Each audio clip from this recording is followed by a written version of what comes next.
Hola, ¿qué tal? Soy el pastor Fernando Sánchez, pastor de la Primera Iglesia Bautista de la ciudad de Ducor, California.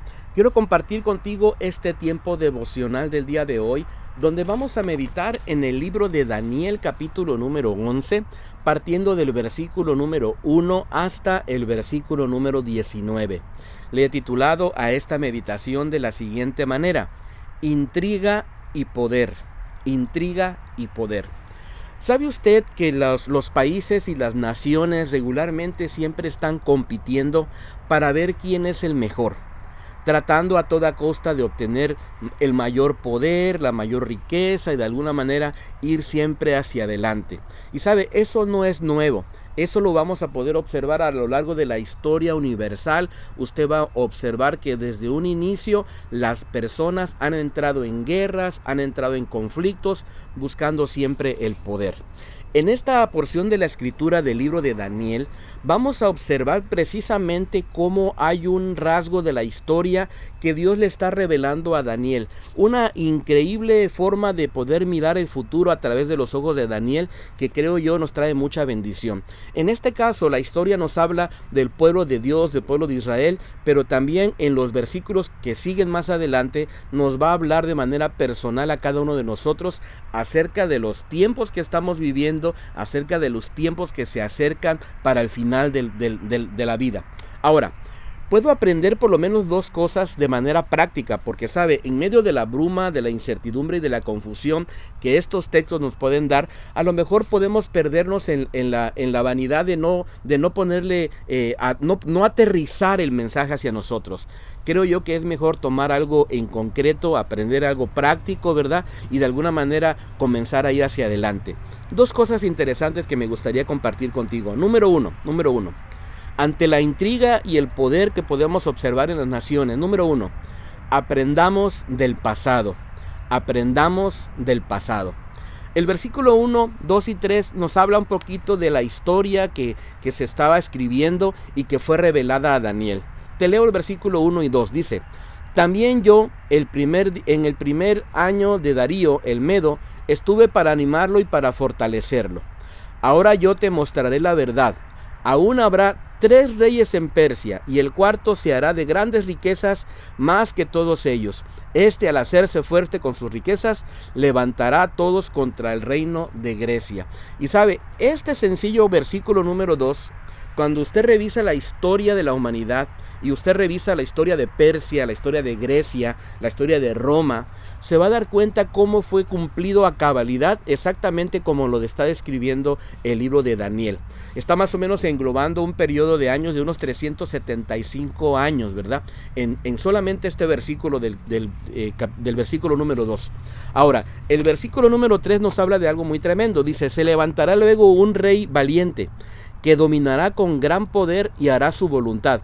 Pero cuando se haya levantado, su reino será quebrantado y repartido hacia los 4 vientos del cielo, pero no será para sus descendientes, ni según el dominio con que él dominó, porque su reino quedará deshecho y será para otros aparte de ellos.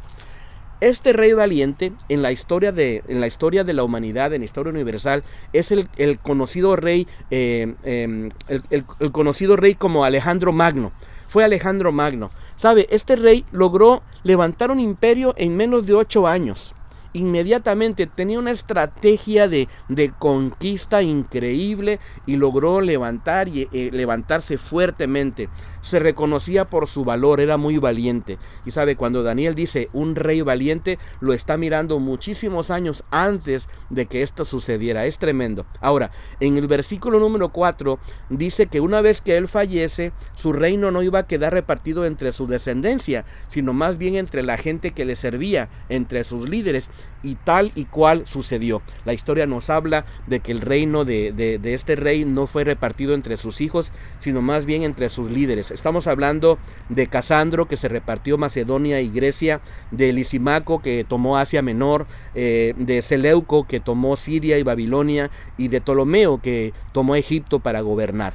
Se dividió en cuatro aspectos. Y cuando usted lee los versículos que vienen a continuación, versículo número 5 en adelante, Observa cómo hay una lucha de poderes, una lucha por el poder, una guerra entre estos dos pueblos, por lo menos los últimos dos, hablando del reino del norte y hablando del reino del sur. Cuando la Biblia nos habla en estos versículos del reino del norte, nos está hablando de Seleuco, este rey. Y cuando la Biblia nos habla en el del reino del sur, nos está hablando de Ptolomeo. Ahora, usted observa y va a leer unas historias tremendas. Se lo voy a dejar de tarea porque leer toda esta historia nos llevaría mucho tiempo, más del tiempo que podemos tener en este devocional. Pero léalo, por favor. Va a observar que dice que el reino del sur se levantó y fue para allá, y luego que se enfureció, y luego que se levantó el rey del norte y peleó contra el rey del sur, y el rey del norte se levantará baluartes, dice ahí la escritura, y comenzará. Entonces hay una gran historia donde hay una serie de peleas y pleitos.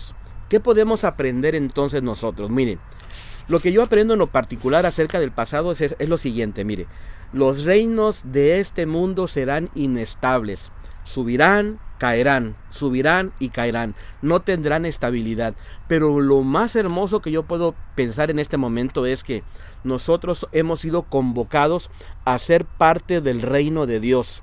Un reino que será eterno. Un reino que no tiene manera de ser caído, un reino que será siempre victorioso, y eso a mí me llena de mucha esperanza. Así que aprendamos por favor del pasado. ¿Por qué? Porque si en el pasado cometimos errores, debemos evitarlos en nuestro presente para que al final en nuestro futuro no nos hagan más daño. Esto lo podemos poner en práctica. Mire, usted como persona quizás has cometido errores en el pasado. Aprende de tus errores para que no los vuelvas a repetir en tu presente ni tampoco en tu futuro. En tu matrimonio, a lo mejor, si has fallado en algún momento en tu pasado, trata de evitar esos errores para que no te perjudiquen tu matrimonio, para que no afectes la vida de tus hijos en tu presente, para que al final puedas vivir una vida llena de la bendición de Dios en tu futuro, donde puedas ver cómo Dios se acerca a tu vida y te bendice abundantemente. La segunda cosa que me gustaría compartir contigo es lo siguiente: confiemos en Dios en nuestro presente y en nuestro futuro. Pongamos nuestra confianza en nuestro Dios Todopoderoso. ¿Sabe por qué? Porque Dios conoce tu pasado, porque Dios conoce tu presente y porque Dios conoce tu futuro. Ahora, póngase a pensar un poquito. Mire, cuando Daniel recibe esta él la escribe. Y cuando usted va a la historia universal, se da cuenta cómo al cotejar las historias que aparecen en la historia universal, van de la mano exactamente como se describen en esta porción de la escritura del libro de Daniel. Y quiero decirte algo: el libro de Daniel fue escrito muchísimo tiempo antes de que estas cosas sucedieran. A tal grado que los que odian la Biblia, los que no están en contra de Dios, dicen que no puede ser tan exacto el libro de Daniel, y entonces tratan de darle una fecha de escritura muy posterior al tiempo que el libro de Daniel tiene. ¿Sabe por qué? Porque tienen miedo de ver la exactitud de la palabra de Dios. ¿Sabe por qué? Porque Dios conoce nuestro presente, Dios conoce nuestro pasado y Él conoce también tu futuro. ¿Puedo hacerte una preguntita ya para terminar en este momento? ¿Sabe que dice aquí que los reyes del sur, que los reyes del norte levantaban baluartes, levantaban algún tipo de edificios y fortalezas para guarecerse y protegerse y evitar ser destruidos? Me gustaría hacerte una última pregunta ya para terminar. ¿Tienes tú algún tipo de fortaleza donde tú aparentemente te estés resguardando para evitar los conflictos de la vida? ¿Has levantado algún tipo de baluarte que no es en Dios más bien y que al final de cuentas te va a hacer sentirte demasiado débil más adelante? Creo yo que es un buen tiempo para nosotros reflexionar acerca de los momentos y los tiempos que estamos viviendo. Estamos viviendo tiempos de mucha crisis, de muchos conflictos, de muchas señales que podemos observar, y yo creo que sería muy buen tiempo en este momento para acercarnos a Dios, para pedirle perdón, para suplicarle que nos ayude para poder seguir adelante. Aprendamos entonces de nuestro pasado y confiemos en Dios en nuestro presente y en nuestro futuro más adelante. Espero que esta meditación sea de mucha bendición para tu vida y me encantaría poderte ver el día de mañana. Te mando un abrazo. Bendiciones.